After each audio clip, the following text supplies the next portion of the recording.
Jama TV no ko kala ko woni do me hiwri ko me lande ko stayi do ngay jang minga alhamdulillah seki ko mbudi on mi ala ne ko heddi ko la ngay jang hatta stay ramon wala de numéro makko yefo mina ma on won belande harde ben en tout cas merci beaucoup toute l'équipe de Jama TV ma don gros bisous kala ko woni don onon kadi parce que lande wobbe no wobbe alaga surtout si wobbe kadi ko sena men YouTube woni kadi ko page ami Facebook Jama TV me weltani ko hande kadi mum ko arti asi la bombe de merci parce que do woy la yirde hala watti piji andanda ore ba wobbe be ina la sida woni trop stylé mais dum do kadi hande ko mi dam mi anda na landi sur ma wobbe be jalousé daro be lambe be na rob mano la basagan ko mi watta to ko non ale mi weltani ko fo surtout jodotobe ko suudu mabbe dara Jama TV be notala chaque fois asimi de si vous dema asi ko watta ko no welde men asi en kadi accirni jalnugol men andi mi ko ni no stress mais hande non don andi ko samedi kadi 21h si alla jabi haare de wonde invité jo men artiste jo lan andi sûrement wobbe ben kila mi wadi mo statut be innu de lansi tay monsieur Bari no Dakar est-ce que mi ye monsieur Bari mi no kala ye monsieur Bari mo no fala mo yido har hebe taw 10 millions wali di taw ko banque tawti passeport hara en tout cas ko voyage o hara o wona n'importe qui ko pays do parce que siga wobbe go mi andi be no watay de monsieur Bari alors guido manasta son validi robang manda si heddi ben kadi validi lani sûrement wobbe ben kadi validaymo mi hande kadi lambungi gido ko mi watti euro banko mi wonno arde wobbe go darni labini as ande kadi dalaba mi nebi labede ana honno wadi allez hande invité Jean ko monsieur Bari lani no sûrement be nel dori lan piji dandanda hore manda stay ko do be yaltinta stay ko privé wonata stay ko no nirta monsieur Bari on jarama on jarama dangi jang jam to monongoy mi si gorko no hiwrade la har no muusi no velala parce que hesta mi ala envie wolugol mi hebe envie wolugol har la woni tranquille joni mi moso awara mi fankade sa mo si kada wara la ngata wolugol kadi awa gasi sino dai jang jam to mangoy a hewti jang alhamdulillah ngulendi so nyalima ça va me de wowti seda kera fala min dawa hare ne do wada vai vien ya ara Sénégal ka kamen no lagine woniri kamen ko dom si kahre peut-être Sénégal no wotirda nokkil gono to har ko no wotirda Sénégal kamen wona goto mi yuto no buubi moƴƴa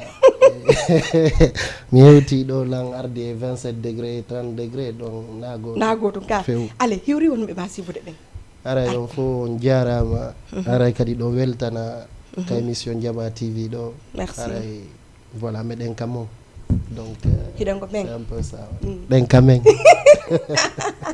donc la andi no parce que la andi monsieur Bari buy non de monsieur Bari na monsieur Bari est-ce que réellement monsieur Bari ko no watta Dakar est-ce que monsieur Bari ko activité mari Dakar est-ce que monsieur Bari no mari ko tawata himo do hadde Dakar do souvent parce que wobbe inay men nana inde ma do me hara fiugol makade woni problème ko no nini woni activité ko adduma Dakar do ko adi kon taw ardon tigi Dakar do souvent ko tawata no programme moƴƴi d'accord donc on tigi aray la dernière fois kam yari ko balde tati kana yari mi hoti ngallo moy mi wadi 5 jours ka 6e jour kadi mi hota donc yore dum non ko projet ji men ari mede lannitade do goddi fuddadi kamen la gine goddi to donc aray ko do addi men do kadi simi monsieur Bari ko image ji ko clip ji e simi monsieur Bari face à face men sikke dum har ko deewna mais parce que si tayi wobbe go be anda est-ce que monsieur Bari ko honno ko artiste est-ce que monsieur Bari ko kono wattanta changement ji didi si tayi ko clip e tayi par rapport a do harada change wana changement ka tawata neddo be andi ando joni no wodi androaji ka yata tawata ko a goddo go kana fala ok donc akara fala la non inude do ko won darde do ko dun do landi andi on est sari émission kadi ka tawata damari présentatrice yo labira ni wondo très élégante de cette façon là wattor do ni donc tu es obligé en kadi argol wona en tant que monsieur donc na lava oh là là Tati Jami donc c'est très joli ça allez donc hare hande mi da burni Allah ba foti lam burni lan andi sûrement ko neɗɗo goton ɓorni mais lan faala an kadi détail na hen seeɗa ko mbo hande wattuma min ɓornuɗo lan on na ko satti ko Jamino Laba. D'accord, Jamino Laba voilà no Laba couture wonɗo HLM ɗo kanko ɓorni on tigi harno mo woma ɓornude ya clip ji an hewɗi ko kanko ɓornata sonnaɓen ton donc e ngal ɗo kadi mo ɓornude on tigi ok fi honɗum souvent ko kanko ɓornatama parce que déjà c'est si neɗɗo no waɗa hunde tawata hunde no Laba jara ya haalu fi mum quand même donc ko ya juste an kadi ya aru ukkoɗa e mouvement donc ɗum waɗi ha tawata koɗango sukkini anni ko clip ji ko ango wattata heddiiɓe ko ango wattata obligé si goɗɗo no wawi hunde jara ko changer équipe gagnotoɗo quand même équipe gagnotoɗo on koye on ɗon luttata donc c'est un peu ça min kadi hande ko tanti Jamino Laba menen ɗiɗo fof ko kanko ɓorni men en tout cas no Laba onon kadi si ɗon faala ñowanede tanti Jamino ɗo e Aslem donc ɓe Dakar ɗo contact ji maɓɓe on après mi expliquana on détail ji fi onon kadi lam andi ton sikku noon peut être ko juuɓe tun o ñawanta ma ɗum o ñawanta hedditiɓe o ñawana gorko debbo mako ba kala modèle ji kadi ko faala ɗon o créé kadi hay si tawi a inni a ala soit ɗaɓɓugol modèle kanko mo maranma modèle ji hara o créante no Laba si tawi noon kadi hara hay so ala mesurement si tawi kala nokku kala ko waɗo wonirde so inni tun jami on noddimo ɓeni Jamino Laba min kallam faala o nguñongo ɗon mais mi anda mesurant on t'inquiète envoyé-mo tout photo ma o so yi taille ma on o anday ko honno o ñowirantama en tout cas mi robbamo no Laba merci beaucoup tanti Jamino Laba ɓe ɗo e Aslem haɗa faalaɓe noddude ɓe woko numéro ɗo on ƴette 77 361 on nunanaylangoy 111 konon 71 67 après mi affiché numéro maɓɓe ko les écran donc falaɗo bo ƴettey yaha siko gorko siko debbo yo ñewno par ce que hande lam bungi ɗanni noon min silan haalde fi tanti jam sagan ami lanno mais mi ala suwa ko émission tanti ñewani lano Laba allez monsieur Pera weltike noon ka moƴƴano no Laba moƴƴano par ce que koko wattiɗa ɗo hande hay siko denna bo ma mariage a wawi wattagol ɗum ɗo yahara woni tranquille donc yomi yaltu mi waɗawa mamin kadi no awa bo mi fiɗɗo min goni min gila mi watti o robɗo la fiɗɗalla manti voilà inde nden no haali neɗɗo on donc no Laba couture aray allez faire un tour vous allez être aussi classe comme la bombe voilà comme la bombe assi allez merci beaucoup mi weltani ko moƴƴano gando équipe maɓɓe on toon ɓe fof maɓɓe Amadou mi weltani ko prince honno princesse ko junku mbay mi anda inde maɓɓe mais fof gros bisou kala iwtirɗo ɓawo tanti Jamino Laba mi waɗi on I love you donc monsieur Barry artin seeɗa ko musical ma parce que monsieur Barry ko artiste tout à fait way yiɗo wadde nini tourné ji sofuɗi ko panaf mi yi ko waɗɗon ton ko har min habboraki on noon parce que woɓɓe no habbina monsieur Barry ko love yimata parce que ɗon duumi trop e love mais na on sonnati ɗon fi honnu ɗo andi ɓennayi sa ukkike hunde ko ukkantoɗa ko fiya ɓuuɓu et si a naati au milieu ɗo a ɗetti hoorema catégorisé nokkure c'est pas trop bon min avec mon équipe min jooɗi min miijiti que on s'est dit pourquoi ne pas changer la donne essaye a piiji gono toon kadi quoi donc ɗum ɗo waɗi ha min waɗi sonji dansol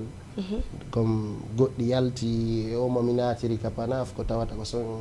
mo enregistraɗo juste à la veille ale guiɗo ñam mettinana seeɗa ni songo mi daara si tawi ko no natiri ko panaf seeɗa ni tum mi faala sûrement lan andi haray c'est bon parce que panaf o ñeñana men mi haboranoki non ko love tumen nanene monsieur Barry no yima hin guiɗo si c'est bon mettinana seeɗa ni arten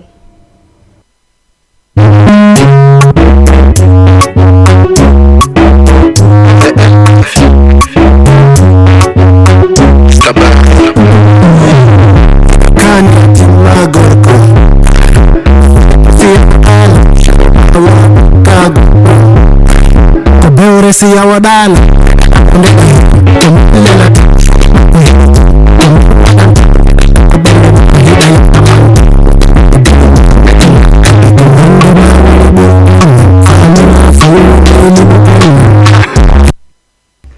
allez partagez-les s'il vous plaît l'iPhone et puis merci beaucoup Lima merci e me welti ke moƴƴano parce que ari anel dile Lima kanini de agatila vous savez ko so no natira ka ko no baya nati ko no wadu may public kom parce que mi yimbe be nder ton hari c'était so en fait Sigu événement festival Panafon, déjà un grand big up aux organisateurs DigiProd. C'est que c'est une opportunité katawata artiste yo beno haton jini surtout mene wombe Europe ton. Et kadi ko golle mo bena bata goddo ka Panafo fait awata yarde ni public on kadi no woni très exigeant. Donc ça ari ka eding événement donc na ménager ma noddi Amadou Amulo fi be invité ka ko Amulo ari fitun Andi équipe DigiProd il heavy. OK. Voilà, donc mene wombe Europe ton le plus souvent ko goddo e mabbe no ton kadi mais ko consensus équipe en forcément. Donc il était le DJ Bobo. On contacte pour qu'on participe au festival Panaf. Donc mais yeuti men foti et déjà moi depuis que comme il faut de musique. Donc c'est le monsieur qui me fait tourner beaucoup en Europe. Donc voilà, ça s'est fait naturellement. On est tombé d'accord et mais joué Panafon quoi. Kono to feƴƴi no nder ton. Sincèrement. Ay wono connaissance di ko tawata a borno ki non. Bah bien sûr. Plan de sigu di rencontre di ko rencontre di tawata no woni tellement riche. Parce que de un déjà si on arrive dans ce genre d'environnement accueil wada ngi taw par les organisateurs ko tawata c'est un accueil très important. Et tawata artiste jo beno respecta sa juste valeur et que artiste be ben fo kadi no wada no ko gotum donc facilement au fait ça crée le lien ka tawata artiste jo mo beno voilà no créer des contacts ji mundi nge wobbe go quoi. Donc c'est ce qui nous a permis à créer quelques contacts et projets di kadi pareil très bientôt c'est la bien. Bon mais ngala ma yide da wada featuring ang hedditi den yawti tati ma haysa wadi din don di yaltali taw mais anda si tay harada wadde wobbe be tato ko artiste be anda be par exemple sim yetti parce que la andi artiste be buyno ton on ko jani on yidi ko Panaf wobbe si da prépare de featuring e mabbe kada proposal de be featuring harabe jabali wonantama facile. Disons que équipant on a de la chance katawata do mais ngukiki ndero mouvement do et que kamen yari ton fo no ndaygande men quoi parce que on est ouvert ha ko yette bari be tout merci non mais sérieusement copie ji wondi en fait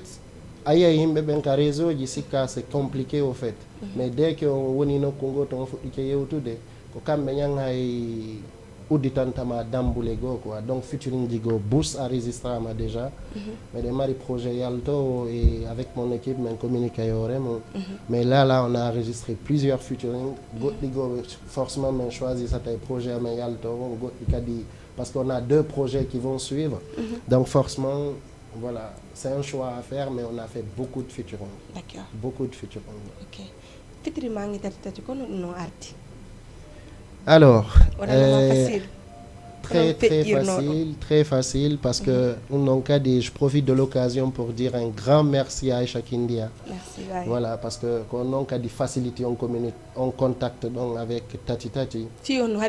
Aïcha Kindia do mardi contact ko tawata relation ou sérieux entre nous. Bien sûr, Aïcha Kindia c'est ma sœur. Tigi. Non, c'est ma sœur de cœur, tu vois. Depuis Miandi, moi, c'est que Tedunga, le respect, considération. OK. Et c'est ma sœur, c'est proprement dit. Donc,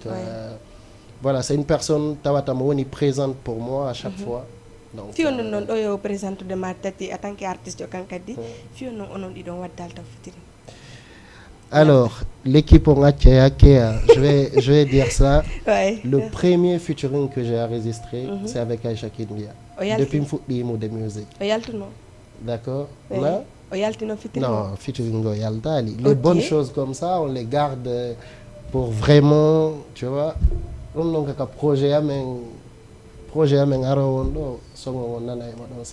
donc on va dire featuring on dit. Depuis novembre 2022, pour juillet 2022. Donc et ko tawata featuring ngo kanko tigi nyanga ini voilà monsieur Barry, j'aime ce que tu fais, viens on fait le truc. Wow. Donc combien de fois c'est une personne qui a voulu moi me tendre la main. Otawata, je la porte profondément dans mon cœur. Donc merci Aïcha. Merci beaucoup Aïssa Kindia. Allez, bay non angi tatero di featuring après ko retour ji won no hebuday no. Très très positif. Tatita on a présenté au milieu do ko babaru ender music on. Si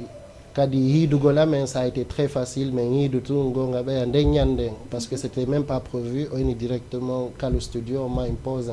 mais il m'impose, on a enregistré les sons mais il m'a dit donc et voilà depuis nous non enregistré c'est que des retours positifs. Donc merci boss. Menaje makko landono ki ma jar mbudi fi featuring ma kanka do landono ki ma. OK. Non, ça s'est fait comme ça mais hidu voilà ari déjà mais yewti no téléphone. Donc mais hi ari nyanga mais yewtata no ko dudi pour te dire. Mais hidu tout après monsieur Barry kon no fi featuring men on OK min kadimi alni mo. Donc ari déjà mais yewti téléphone mais yewti Paris parce que min ko vu que ko lil mi woni. Donc nyande mi yawno ndem Paris mais hidu don tout et puis ça s'est fait tout seul. Donc il prend le studio mais il m'impose mais il m'insère donc il a des clipons mais on a fait ça proprement, il n'y a jamais eu question d'argent ou ceci ou cela. Quand on équipe Macomba on garde de très bons contacts avec son équipe Kadi, donc big respect à toute l'équipe. Si vous avez par exemple concert du de la Guinée, est-ce que benot day monsieur Barry bena hande menen invitation fi on ar assistant non kadi on concert en tant qu'artiste on kadi tawe don andi il y a deux choses. Hande ara ko lagine mi wonno mi wawa no jabade on question non facilement. Merci. Mais katawata ida Europe to invité o mata déjà au lieu que yo yewtu fi goddungo il y a question déjà de billet d'avion aller-retour gonga beya c'est pas évident. Ça de un. Et deuxièmement, il faut qu'on Europe on n'a pas qu'on n'a plus rien à prouver, mais on a en tout cas mis notre patte, tu vois, dessus. Quand on a comme objectif qu'on a créé di Dakar, tu vois, Arugolga installé pour faire les choses bien. Tu vois, c'est des choses qui vont venir, mais pour le moment, voilà, l'État et Kadi on distance c'est pas évident. Mais c'est en distance non. Pourtant les bébés là qui ne sont invités ton parce que on a panaf do buyi ton. Tout à fait. Donc fi hono non kon woni problème o tawata on artiste be won be tombe on a kado on invité take concert on a wade de la Guinée. Et andi do il y a deux choses déjà qu'il faut différencier. Allez vas-y. Artiste beno ya Europe do harako yaugol tourner. Tu vois ben non c'est à part. Mais artiste yo yao wana festival Panaf c'est pas n'importe quel festival. Tu vois ko festival motawata. Mais haisina fi Panafon. Okay. Mais yimbe artiste be no yaade to harna mar concert spécialement concert har ko. Tout à fait d'accord. Fi mabbe. Je suis tout à fait d'accord. And artiste be bus no wadde dum non et au passage kadi il y a quelques artistes qui vont en Guinée aussi pour faire des concerts. Il y a des artistes qui sont en Guinée qui font des concerts. Certes, moi, j'en fais pas partie pour le moment. Parce que notre dalima, mais il y a avec mon équipe non plus, mais c'est des choses qui doivent venir parce que là en ce moment, pour 2025, quand ça arrivera, Minot était en première position parce que là c'est quelque chose déjà qui est en cours avec une structure déjà Wambe Europton qui doit faire des choses en Guinée et on viendra pour les faire ensemble. Donc c'est des choses qui sont bien plausibles et quand il y a contact mais ça viendra. Explique-nous Dora Easy c'est entre moi et Dora Easy. Yo.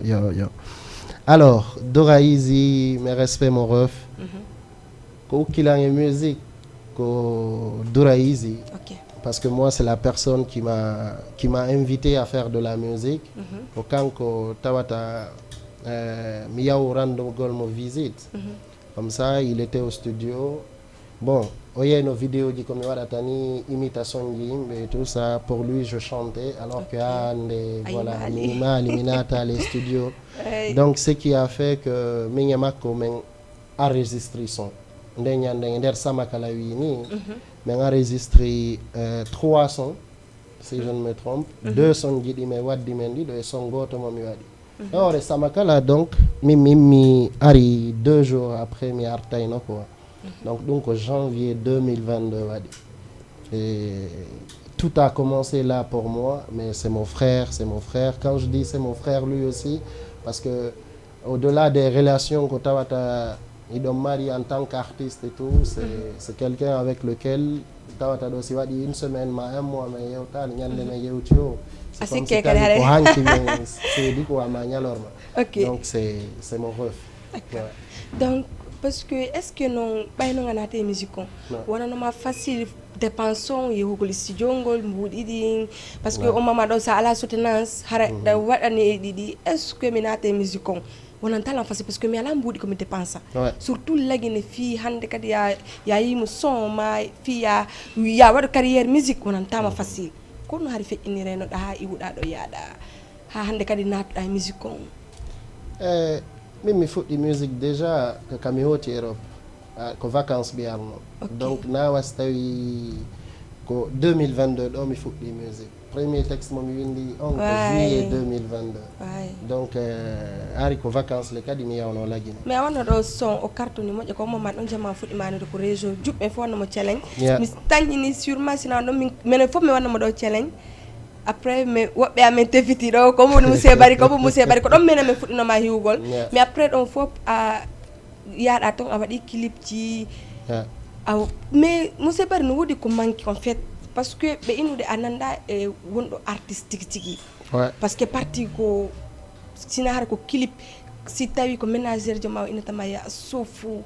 ko clip ɗon mais sina ɗum o yima ɗo nandita hara a jonnatama réellement oɗo a yettama ha anda oɗo ko yima woni musique. Je te dis une chose fof no andi artiste no gasa komo bling bling ko yalto haala ko haali o ko yalto waɗa ko waɗi o je respecte neɗɗo be no wawi wa hoore mum tu vois un peu no wawi wasiɗɗo a yiɗo joni animatrice ɓe no woodi wona classe wa ma woɓɓe no woodi voilà ko classe goto donc c'est pour te dire aussi que min ko ɗo tumi woni classe de mi yaltiɗo nan classe mi yaltiɗo non tu es toujours classe mais pour répondre à ça min nay tout simplement que ceux qui me côtoient tous les jours savent qui je suis parce que artistiquement min nay certes la wadde clip ji tu vois je suis quelqu'un de très réservé kadi si mi anda neɗɗo ma si mi wowtodira mais au-delà de ça je vis ma musique pleinement et je fais tout ce dont j'ai envie de faire musicalement. Tu vois, maintenant il y a ce côté-là où tu es artiste, où tu sors en tant qu'artiste. Il y a ce côté-là aussi où je suis moi, quoi, Harana Monsieur Bari. Donc cette personne-là, c'est moi. Mais là, ce soir, je suis là en tant que Monsieur Bari. Fier nous Monsieur Bari, parce que Monsieur Bari, artiste bébé, faut appeler surnom ko dansal, reggae. Mais Monsieur Bari était simplement Monsieur Bari. Alors, Fion choisir randa. Monsieur Bari, Nami Diamiti de base, Monsieur Bari. Bon. Donc, réseau du Kamiarno de base, Kami créé content TikTok, mi wadu Mr Ghost Bari. Mr Ghost Bari, yeah. C'était ça mon nom. Bon, communauté même, on a Jama Bouino Marno du mal, au fait, Django Gol Ghoston. Ok. Donc, les coupions Ghost. On a mis Ghost. Donc, okay. mes coupions Ghost donc. Je m'excuse déjà, les communautés ont. Non. Donc, aray,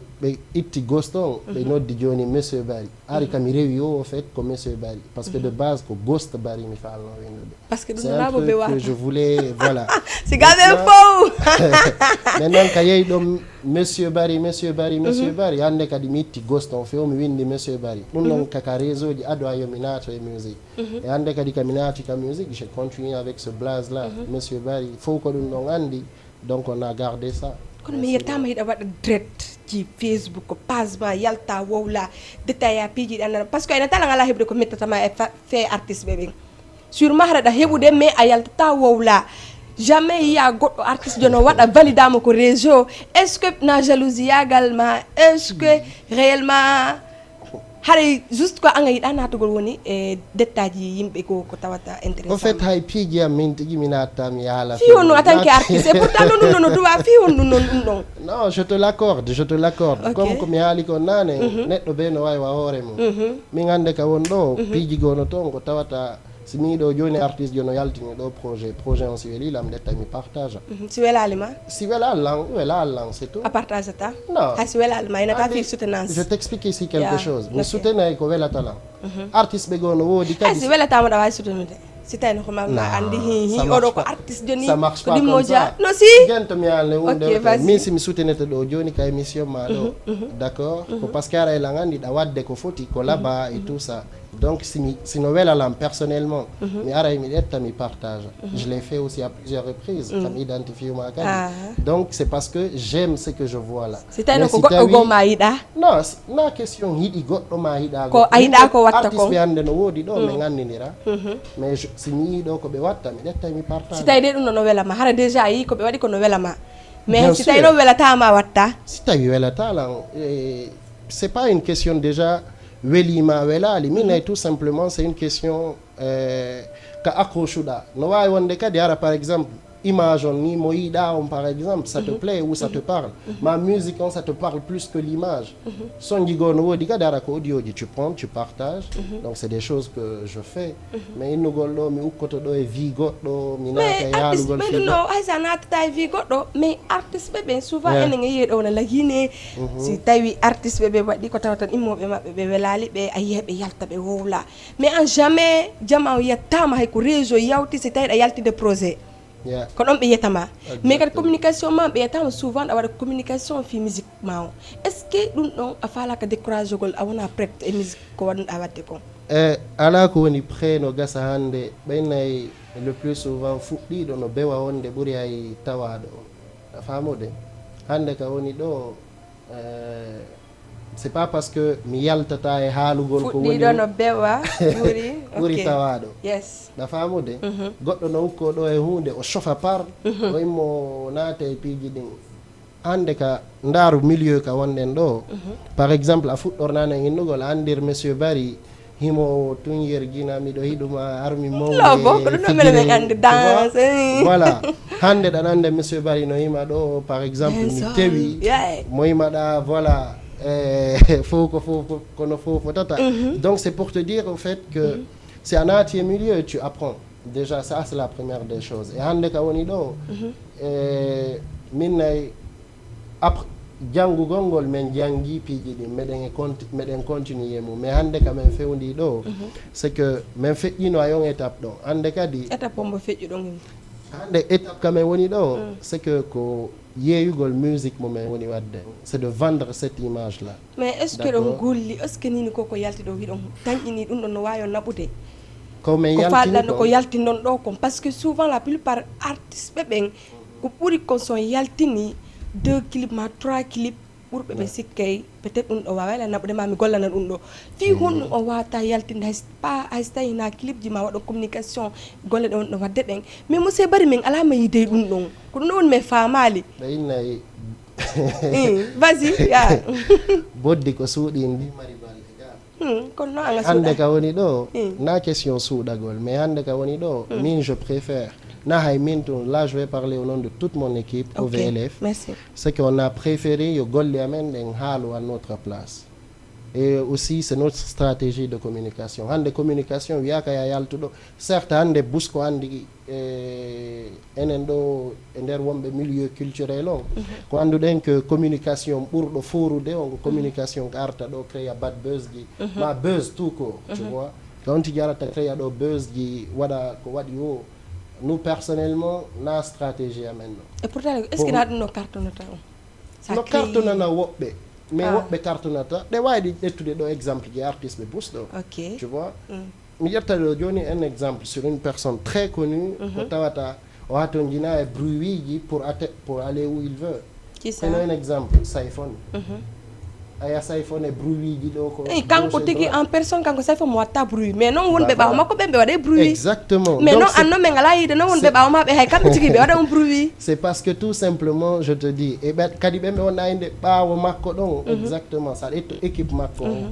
comme elle est constituée on équipe makko ɗon a yiyata ɓen no waɗa bruit ɓen no jokki golle mum c'est d'autres équipes externes qui communiquent sur eux qui font du bruit donc c'est pour te dire au fait tout est une question hande kadi Sayfone c'est quelque chose qu'il a travaillé avec toute son équipe et kadi na immiɗo ɗo tout hokki e nden quoi donc ils ont beaucoup travaillé pour en arriver là donc on est dans une école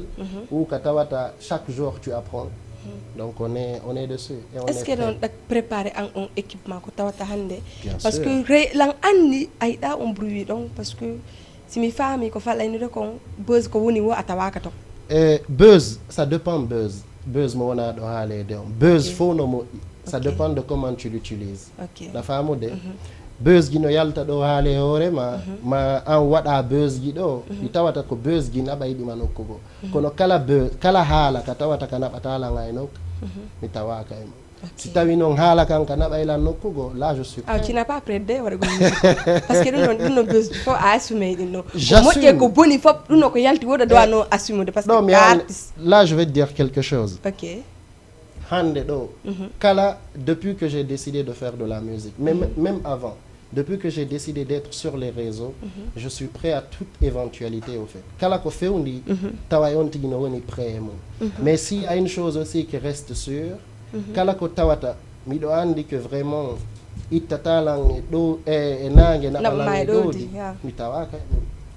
mi accanay ɗum ɗon ɓe tawata ɓen nafay par ce que ko nafali ma no nafa goɗɗo go ke ɗum noɗa tan ƴini nafatama haare non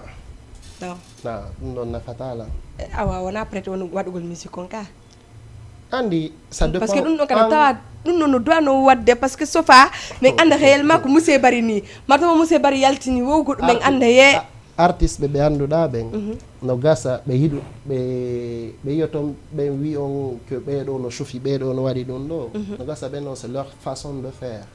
j'ai ma façon de faire comme je te l'ai dit neɗɗo ɓe wawi wa hoore mum et toute équipe kadi en fait deux fois tu peux réussir aussi il y a deux façons là je vais te dire tout simplement et avec toutes ces personnes qui pensent à cela de nous observer, de nous donner une année et ils verront aussi si tawi monatali birdi ino wawa wadde goɗɗum ko nous on va le faire ko ɗum woni inde équipe amen on on va le faire et on va le faire tawata men kaake buzz ji ɗi naɓata men ay nokku kala ko naɓata men nokkugo c'est là on va travailler dur pour y arriver mandasta heddi ɓen confirmé mais guiɗo affiche na numéro parce que woɓɓe no faɗa guiɗo adana lan clip welo walang parce que min la yiɗi artiste je dois ɗo sofude mais monsieur barno mi yiiri ɓe ɗo ni hande artiste ɓeɓe no deƴƴi mais monsieur bari mais min je préfère que ay artiste si tawi kon parti ɗon hande ko wonɗa ɗo manda si ɗum ɗon neɓantama fiyo fo andema fiyo fo wawe invitude e concert ji gono ton ko Europe mi jooɗi Europe kam jooɗi toon hande mi nata concert ji ɗin fof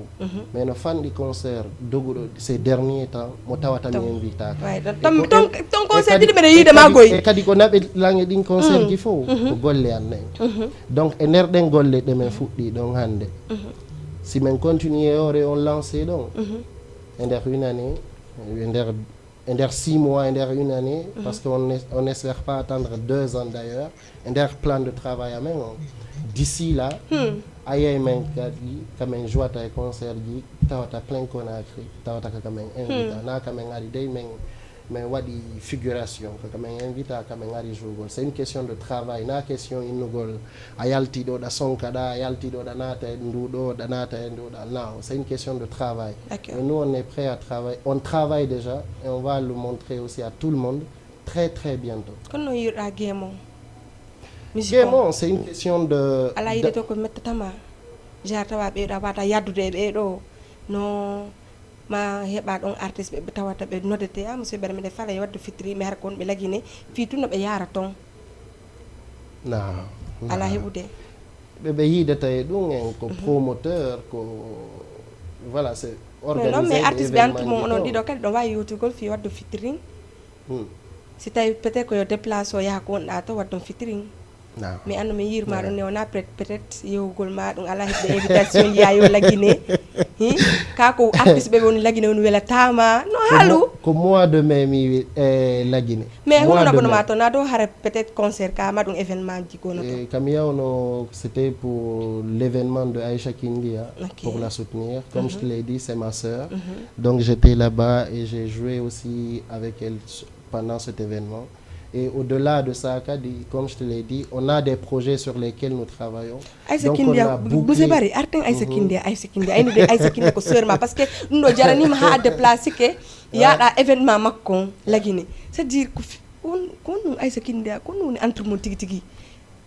Entre ko wiida ko sœur ma et pourtant on hawta sa ko ne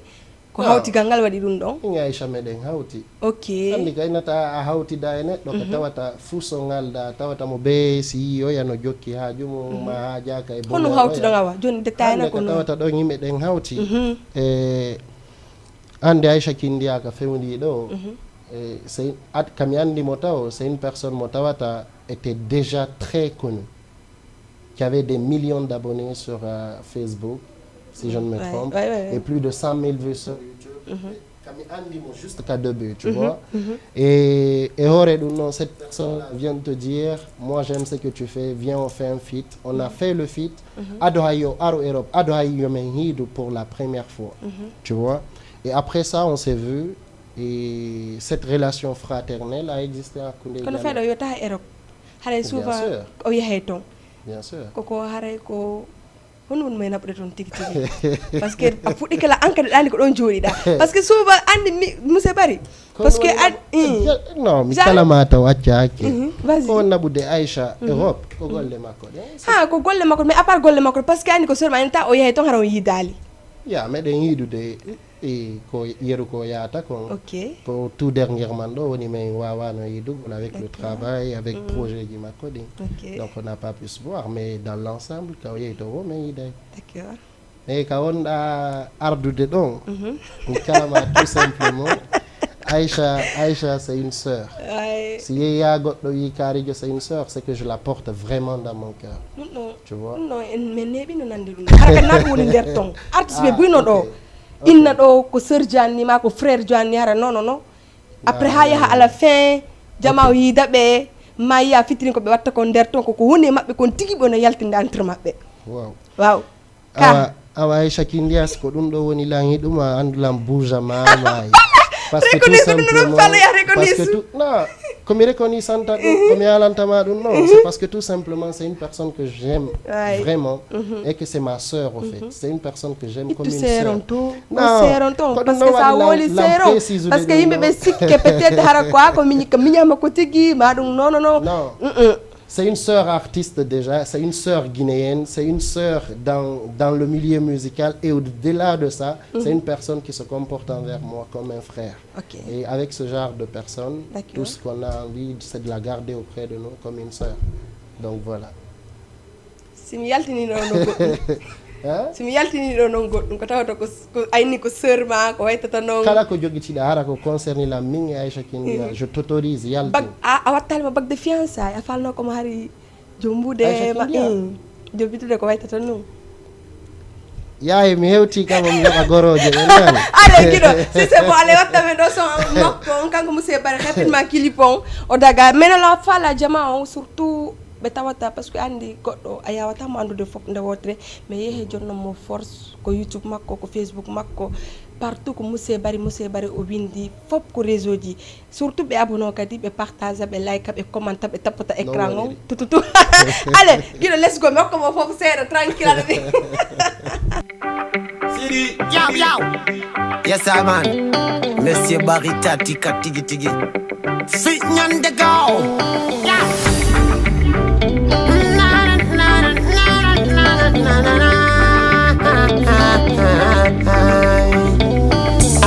Watanya nanjo nange balangal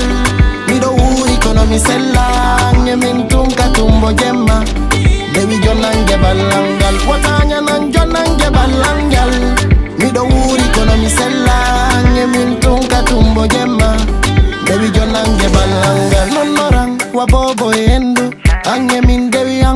multu hana ya tiku jalu dewi yang ala danda ya ulu ko gebalangal ni ka gebe sende te jomirado dalali ida weliri wanjuri bore andewi hay simiyoli ko weli warata nunno lankare sa beida na lanseda si ma fe wela ko uray jonju nyamu jodo dewi hayona Matodo mi janne si tawi anda jabutum mi fine hey achutum mi hilte ko fama ki konfo baby firten watanya nan jonange balangal mi do wuri kono mi sellange min tunka tumbo jemma baby jonange balangal watanya nan jonange balangal mi do wuri kono mi sellange min tunka tumbo jemma baby jonange balangal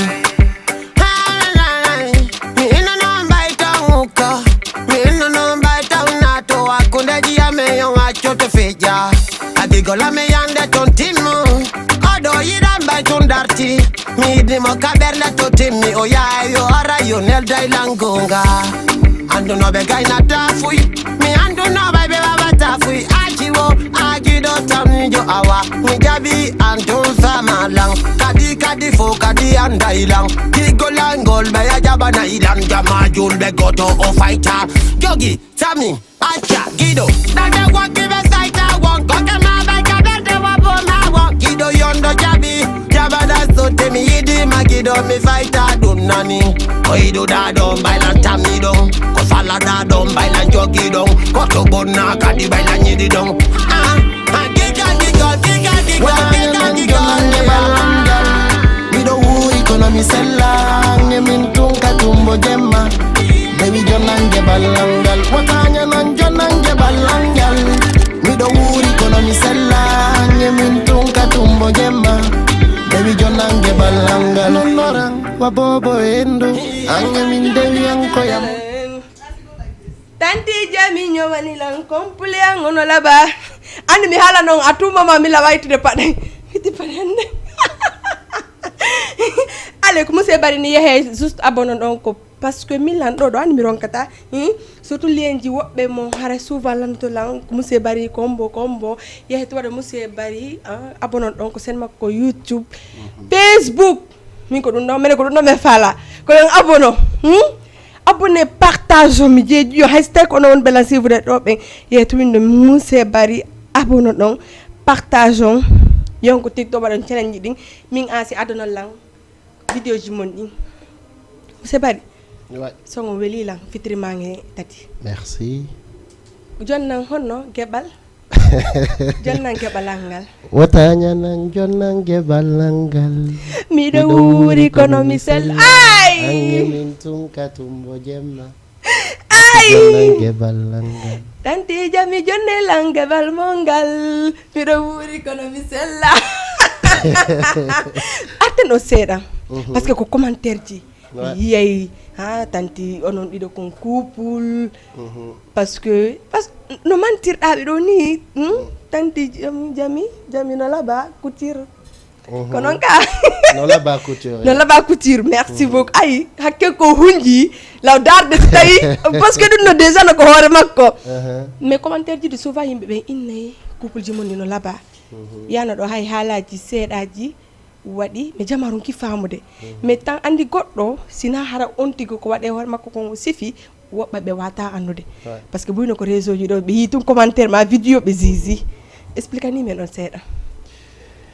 andi do simi fami ya hunde wotere ida accentuer de mum mojja ko tawata ko chéri joan ko mboni chéri joan et tout ça ndo fo ko bay hakkundeji men lanni andi monsieur bari non na andi monsieur bari on ko bay enen dido en gayni ko du wadi hande ka dande ko mbo mi wondi e mum bay ara enen dido en gayni andi min bete min ko ankon yaltali okay. min ko ankon awa joni famille suudi lang famille goto mi wonda e mum goto mi ala sina asi giro on volimo do yahali no giro jaba on parti do yahali ka ok voilà donc on parti donc yehi kono c'est pas la peine retire mi toyemo donc monsieur bari yo temen o seda ɗo mari ɓengu ka hara ko ɓengu mo kan on jombuɓe ka ko woniri jami non mi jombali jami taw a faala jombino mo non kadi a jombino mo ya mi jombay mo non kadi o seedino jon ɗo moƴƴintinde mi jombali mo mi jombi mo mi jomboye mo non kadi mi famali ɗon peut être hay si min si mi faami mais ndara ɓe wat famirali noon ok donc ay relation mo marno ɗen gonenen ɗiɗo d'accord c'est la même relation mi mari min e jami ko o nanda fiyo no nanda fiyo no nanda parce que min ko an ko mi yaltali commentaire ji ɗi yimɓe ɓe ha hande en waɗalal vidéo ji yimɓe ɓe ari ɗon inni ni e ni est ce que ko bébé ma couple mono laba andi ɓe innayi le plus souvent kadi piiji gono ton koɗi yaltali ɗen ɓuri bonde donc monsieur Bari o ballalak inude non même pas non si mi ala wiide ko mi woni wiide tun tout simplement relation an e mi mo marnoɗen on ja ko relation ɗo mi mardi min e jami giɗo an kadi simo woledi piiji ɗo il faut ɓuuɓe écran ɗum ɗon are jam fa waɗi ko gonga wonɗen haalde ka koya posanan kala question jaaboma min no kono wawiɗa wondude e an koko tanti jami kon ɓuuri yaltude non parce que tout simplement an e min ka wonduɗe tu vois piiji men ɗin en gére ɗi woni ley parce que tout simplement ko woni kon hakkude men woni e donc somi faami ene ɗiɗo e wondi donc a fala wiide yeeso ɓeɗo foppe wondali non mi fala andugo so tawi enen ɗiɗo haare e par ce que min mi taƴinali ke la yiɗino noon kono hari waɗali kono noon si ari a confirmé ɗo ayni enen ɗiɗo ɗe wonduno haɗa foɗi kene lan non mi inne tun min mi naali ɗe wondi donc pour toi min e jamino laba couture meɗe wondi non parce que ko ɗum haray peut être jama tout simplement relation an e min mo marno ɗen on ko relation ɗo min e jamino laba couture men mari ha joni relation an e min mo marno ɗen on ko relation ɗo men mari mino ko relation non honɗum marde mi landike ma ɓay Allah waɗi ko enen ɗiɗo woni nder ton kono ko an mi faala haala nan ɗum ɗo non ɗum ɗon si a jaɓi haalangol fanɓe wonɓe ɓe darde d' accord fanɓe jama tv min ɓeɗo fof no andi min e bari ko min nano bari oɗo par ce que souvent nane layna bari kono na bari oɗo few min o woni on haalande fimo mais si o donc ono question an ɗon a jabota ko a rokkinisa taw pas du tout ko gonga mi woni haalde relation men on enen ɗiɗo ko même relation mi mari min e min ko relation on ɗo haalaniɓe relation mo marɗen o hara ko ɗum ɗo woni ko ɗum ɗo woni nder ton sa inniɓe noon fusala no hakkunde men no woniri fusala hakkunde o oye c'est dire a falaka jabugol question on andi ɗo ka tawata ɗo ko en ɗiɗo woni ka plateau ouais d' accord et si a posani lan question mi jabotoma woni en toute honnêteté relation men on enen ɗiɗo ko relation mi mardi min e jamino laba couture a hulu ka ko non problème o a falaka wolugo réellement a yaali lakkere fuɗɗike ƴarde mi on ɗo non mais ko gonga ka wonde yewde donc si mi faami parce que lan andi sûrement enen ɗiɗo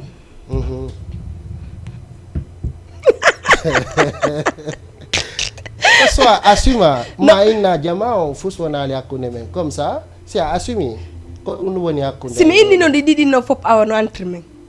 sa ini ɗi ɗiɗi kala no hakkunde amen kono ko goto wawi wonde hakkunde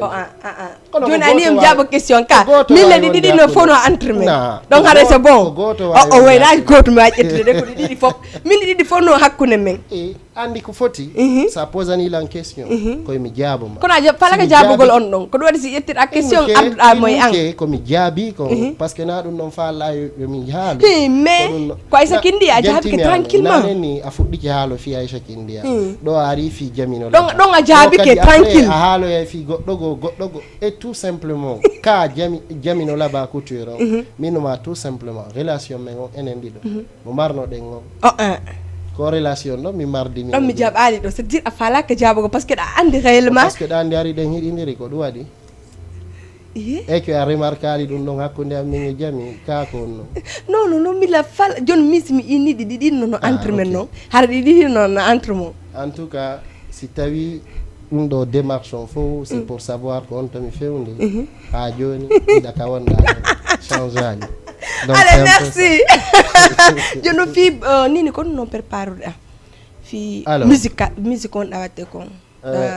mari tourné ji ɗi ɗum waɗa yaade dans décembre on ka ko on ni projet ji wonda là en ce moment elle fait équipe mais déjà mais yaltini mi tewita ça fait un mois donc là en ce moment mais réalise des clips donc la Maria clip tourné do Django Dakar donc on a maintenant finalise de là mais gagné 2 clips arine do kada tourné di clip Dakar do bien sûr subi da Dakar do to wonda de clip ji madi c'est pas une question on a préférentielle okay. ou c'est pas une question de préférence ou autre ko ya ndaru ka tawata si ari gonga be ya résultat kadi mo falla o ayba mo ka yaru dawo en fait c'est un peu ça le truc la Guinée on tigi no mari projet di tawata projet jan min taw fayda fop harako instrumental et autres fop ko la Guinée wona wadede mix master fop hay projet mo mi watta on do no ko droit wona wadde dum don ton hara ko be ko beatmaker be la Guinée d'accord il y en a plusieurs Comoriano c'est des yeah. Okay. donc c'est des gars qui tawata ibe gollude ore dem projet ji donc fop tu vois donc il y a eu des projets de clips kadi ko mo réaliser des réalisateurs be la Guinée donc comme Metimed premier clip ko kanko donc il y a d'autres clips ko tawata ko France Tom mi tournata di goddi Dakar do donc c'est voilà na enogol a focaliser to do mais ka tawata ayayo heba résultat mo falla parce que na projet wo kadi de tata ara tourna ka tourna non projet jigono wodi ça wadi di avec mon équipe on s'assoit on se dit OK sigo projet do ko yo environnement do tu vois mais des mari réalisateurs yo hande Europe ka tawata clip jamen ni fop ni ko kanko ni di wadde tu vois donc mais projet jigono wodi me wata di tour de Europe parce que comme woni raconte de kon ka musique on a envie d'être vrai et d'être comme woni wadde ko tu vois donc c'est pour cela que tawata on se focalise vraiment sur des personnes be tawata jonnay ce qu'on veut le plus quoi ko donc adimen Dakar pour la deuxième fois. OK nini no no de ma no concert cassement après ko na combien abo wadani parce que la question pour un millionnaire ko à peu près ko na combien ni cassement dum don la wama jonde équipe manager be amen do déjà goto e mabbe ko mo remplacer dala noddamo directement ça noddi mo après metila o haalante après metila no anga wata jabo kanko wata jabo ko ça noddi mo kanko ba be ay dibe be fobbe jabo OK ya donc on bendo no wawma haalande OK donc an halan min nami yewdata e goɗɗo fi caché ko kamɓe yewdata e goɗɗo mais an harata andi casement après ko na jelo ka pas du tout ko kamɓe yewta si ɓe fotti d'accord ɓe ngalan ko ɗum ɗo OK mais yeeyi OK et voilà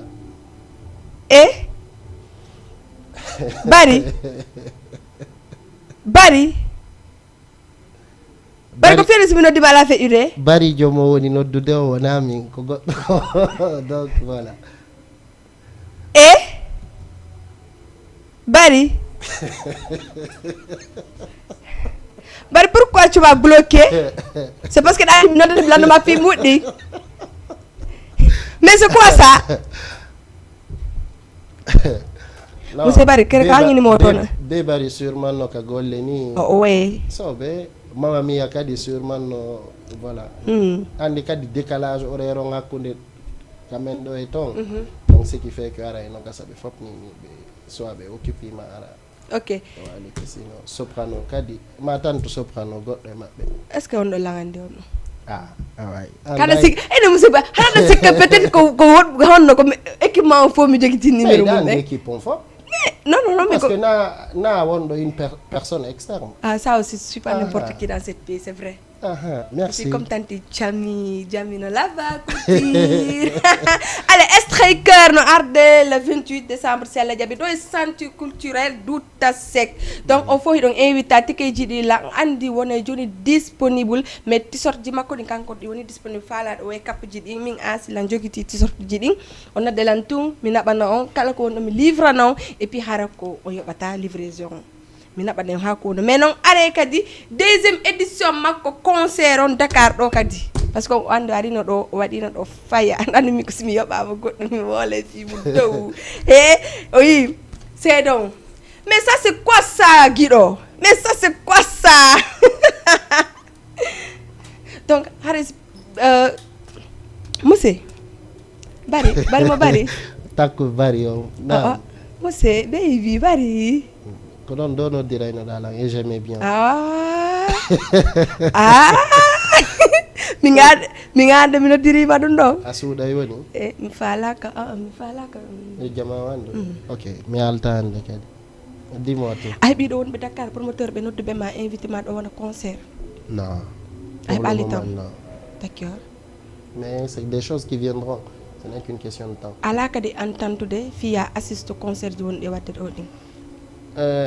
andi do il y a une réalité aussi qui est en face artiste qui a démarché vers promoteur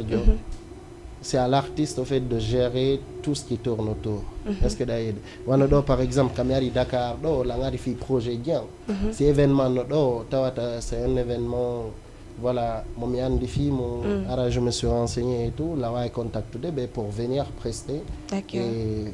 voilà participer à l'événement mais wano nini kamiari do sinara mi fayu il y a pas un événement motawata mi tawi do tu vois donc mi ara mi wada programme yanni mi ya maintenant si tawi kambe be hato njine on tiji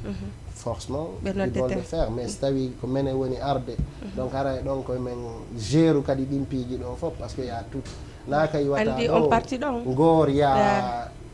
dumato quoi tu vois parce que no wodi artiste be burbe ben be nodde an ley be no meden falla yon invite men ara men assista événement hay so yobali men mi hara dum no arrange tabe kambe hore mabbe mais monsieur bari no habbi toujours kam ko be noddumo non pas du tout pas du tout okay. événement wadi Europe événement goto motawata avec mon équipe on a sollicité les personnes pour participer tu vois il y a d'autres événements ko tawata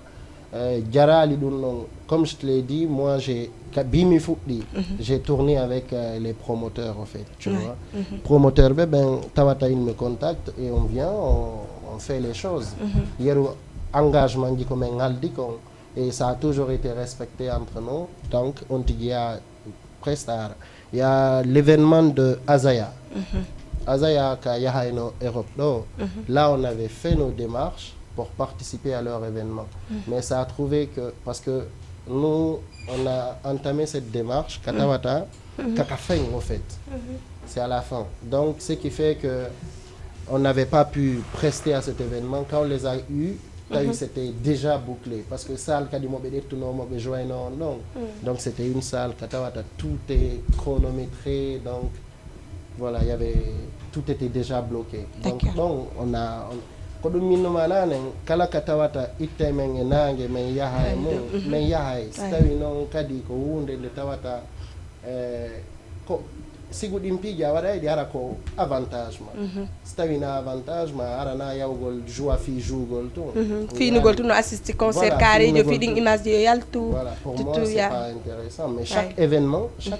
est important pour un artiste ça aussi je l'affirme tu vois événement ben on est important pour un artiste. Maintenant, ça dépend des artistes qui ont une structure marquante. De comment ils procèdent. Parce que quand il y a des artistes qui ont il y a toute une équipe derrière chaque artiste qui travaille. Allez, Guido, voilà donc il m'a commandé parce que Andy, ta émission en me heto ko me wayni tom jogta ko do monsieur bari trop. Déjà re jango be mari activité ji moƴƴa ko do wadde. Mais surtout jaba yo habito kala kadi hatto jinno ma hara genre événement wa ma noddude bien sûr asalata ko ala un problème non pas du tout ok on a événement joni donc toute organisation il suffit juste d'appeler amari ni wona jodanargol ma Dakar on mono fala ni fi on facile hara amari équipe on Dakar do parce que ay wata do Nini mais créer l'équipe pour tawata no Dakar do tu vois wala par exemple la Guinée Nini me demari net goto ko représenter maintenant tu vois donc c'est des choses que tawata ça se travaille donc équipement par exemple on vient de finaliser par exemple Inogol là ok on a bouclé l'équipe on a nos éléments sûrs et donc betawata mo beno on est prêt à se donner à 100%. C'est pour ça que nous wadi la ngalande mado qu'on a des projets à venir des projets qui donnent namin to rondo to di araya donc c'est toute une équipe et on équipe donc en fait hande do John Simen décide par exemple Argol Dakar pour vraiment faire quelque chose d'autre non forcément men créer structure Allah wadi kadina do mi joni mi wona do tanket mi géré donc voilà mi confirme mi géré do pala do ma o mi mo no dila do fi event mi nango e kasse no sat mi mo ala taw passeport di ba dum million di wali di taw non artiste jabe ngo yata donc aray asino do kaos do fala la Sénégal do rewray mo donc elle va gérer ça allez Guido o kana condi seda hande ce samedi ndo de couple la bado do la fala ay demana zalusu deng allez ijato seri koko mi hiuri kama nani gros bisous mon amour mon bébé d'amour madou dawo yes hey jonanal mo imagine quoi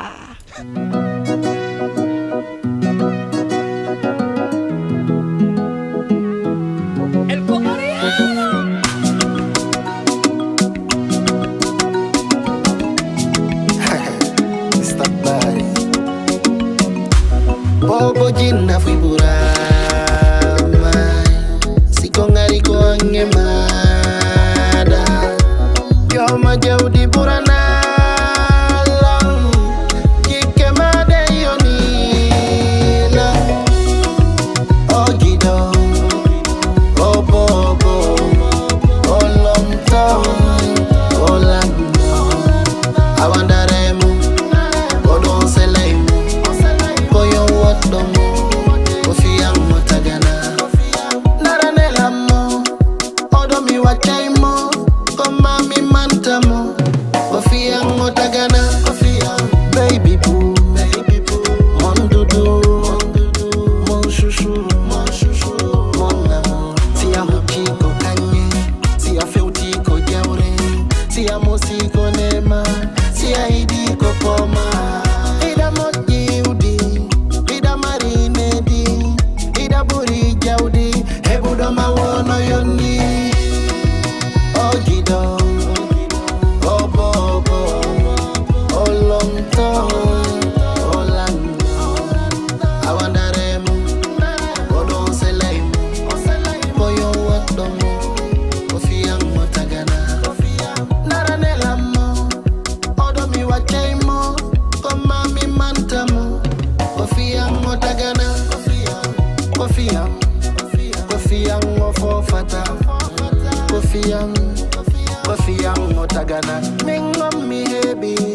Mingom mi welni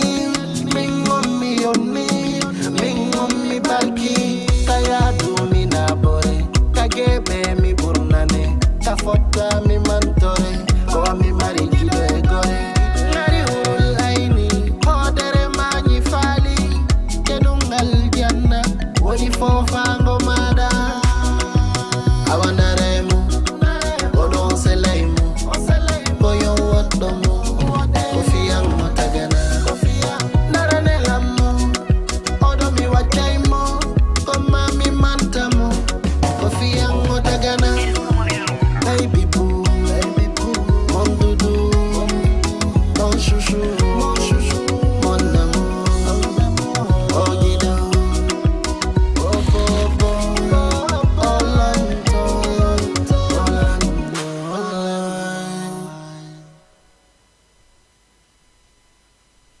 wala nan den solon parce que la fala mo jawri ko panafon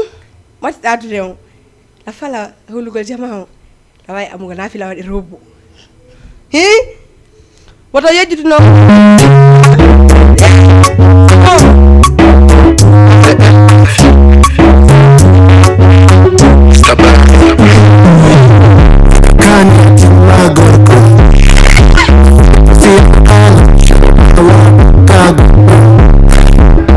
Si yawadala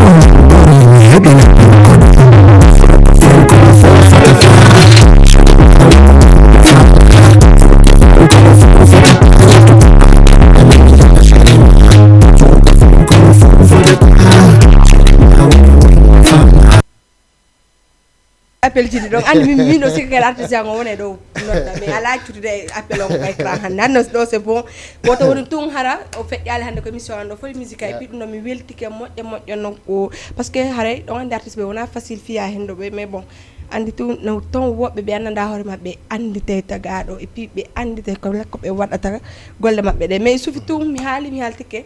monsieur Barry ko artiste jo Guinéen yehe abonné ɗo ko sen makko YouTube ko page makko Facebook fop yehe abonné ɗon kala ko wata wadde la andino sûrement ne bata clip makko kadi kesso yalta clip ji kesi yalta donc mimi fandine woni yo do préparer ko lellata ko be inata dappay follere kon ma dappay kosan ko ɗum no meɗen préparer projet yele projet ji ɗo andi le plus souvent si alama projet voilà na clip tout ko yaltingol soit EP mixtape ou album des choses comme ça et menen préparer projet début 2025 maintenant dego on va se faire entendre et très très bien voilà c'est un peu ça so fait je la fala yin hal do o numéro landi kan joni tan tam en mo jamao parce que dani woni da kono laba ñowon do mawo ñowon de ma parce que de ngandi ndo kadi na ko fandi ni deni min do welilan moƴƴa non allez donc famille aray si vous voulez être belle comme Asi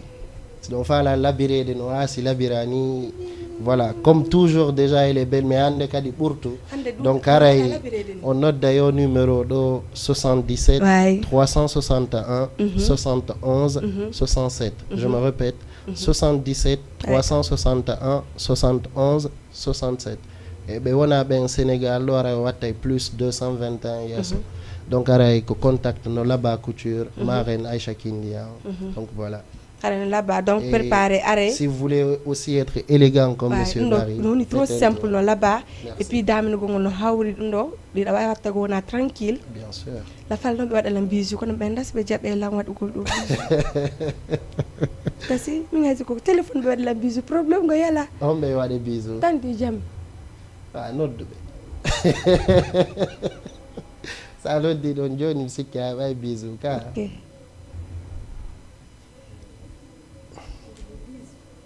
Yep.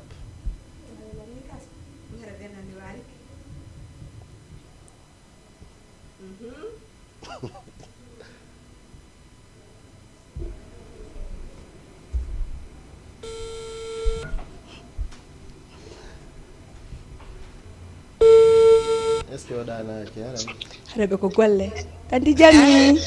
Oui, chérie, comment ça va? Mi hiwri kan on jang.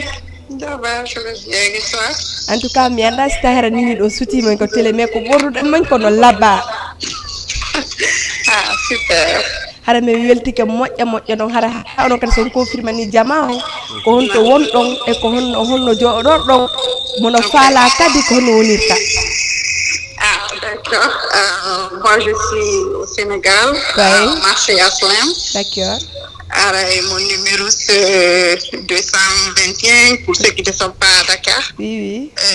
77 361 71 67. Merci. Alors, merci beaucoup. Et donc là-bas, moi, je suivi votre émission et vous êtes très très élégant. Merci beaucoup. Merci beaucoup, Nankadi, vraiment. Merci. Un gros bisou, Nani. Bisous, ma chérie. Merci de Laba Couture. De Laba Couture. Voilà. Merci beaucoup. Donc, alors, il y a un téléphone, mais donc, confirme ni jama on kadi.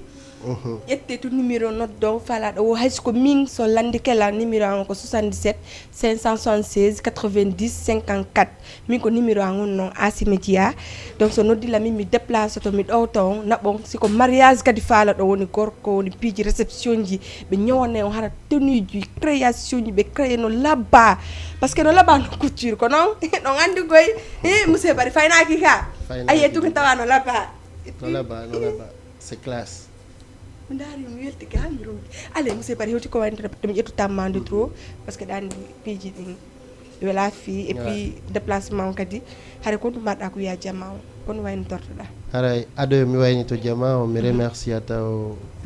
mon équipe tu vois donc mes respects et merci Mamma Mia Bébari Soprano Et voilà, et toutes les personnes qui m'ont accompagné jusque-là, sans oublier Fatou Silla. Donc c'est des personnes, Betawata, ne sont pas arrêtées un instant et n'ont jamais douté de moi. Sans aussi oublier bien sûr celle qui m'habille tout le temps, Nolaba Couture. Donc et toutes les personnes qui donnent de la force tous les jours, et merci à vous, la team Bio, tout le monde. Et aussi sans doute remercier Jama TV. Merci beaucoup. Et te remercier toi aussi. Merci, et aussi à ces personnes qui nous suivent là maintenant ou qui regarderont l'émission plus tard. Donc merci à toutes et à tous, et à l'équipe technique aussi de Jama TV. Merci. Mais welti ke bene kadi ko tawata accepté invitation o onano facile mais bon langandi mi woli ha on jabi mi sonji on ha on jabi. Allez, merci beaucoup mi weltani ko gido femina na musique makko clip mo dandalan do wo mi welti ke moƴƴa on fop watta on yejjitu non conseil striker la yoba mbudi fi makko Dream Company gido indana Dream Company no dima hono mo inni mi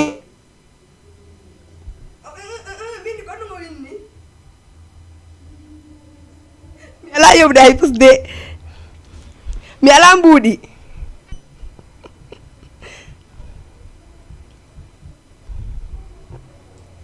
andi jama no sikka mi woleni tun hara ko mere e o Dream Company timmali mi wata wolde fof concert nani concert striker auto yejjitu mi wole fi on ar le 28 décembre 2024 à Dakar. Venez supporter Striker. Anga fala to ko ma mbudi di fi mi woni mbudi woni da haalde akati fi concert ko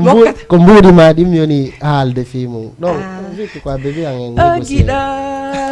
Oh bobo. Famille, venez soutenir Striker. C'est un bon gars, c'est quelqu'un qui fait du lourd. Donc le 28 décembre 2024 ici à Dakar, ça se passera avec Striker. Allez, bien invité. Mais hewti c'est Allah yabi. Car no minute de jema après. Mais hewti. OK. Mais hewti. D'accord. C'est Allah yabi. Guido. Dream Company. Yo. Mi noddima fiya mi andu ko jelu yabatala fi mbuddim fi publicité on. La nini ko direct ko télé. Ah bon, pas problème. Joli non. Fi ko c'est Striker on. Fi concert Striker on. No lati le 28 ka. No lati inchallah le 28 décembre avec Jama on fono no dita. Deuxième édition makko. Ko deuxième édition wondendo. OK. Kika areyo Jama on prépare parce que Striker no marani Jama on. Ko wadali pari. D'accord. Donc ko dum o waddata do inchallah. Donc mi fami ko wadi pari ko no fandi. Non, c'est petit. Il fera encore mieux, Inch'Allah. Il a promis ça au public de Dakar. Comme il a dit, c'est Laïta. Oui, non, faut dire Dakar. Donc, vraiment, que l'autre était filé d'Inch'Allah. OK. Et qu'on promesse qu'on a mis au lit. Si Allah, lui, il le fera. D'accord, problème là. Arrête, Jama, Wombe, Dakar, ben, jeunesse, on pour notre dita, pour revenir encore faire le show avec Striker. L'Allemagne, car. L'Allemagne du rap. Quand on a Dream Company, on a donné des publicités. On a dit, on a fait vivant, comme on dit. C'est comment? Publicité, publicité, surtout avec la bombe d'énergie. Donc, c'est une obligation pour Dream Company, quoi. Dream Company! Tout le monde n'y est pas. Non, problème, Striker, le 28, Kadi, allez, merci beaucoup. Juste à confirmer Jama. Merci. Allez, merci beaucoup. Merci. OK, thank you. Allez, mais venons avec tranquillement, c'est ça, non? Avec tranquillement. Comment? Avec tranquillement, avec patience.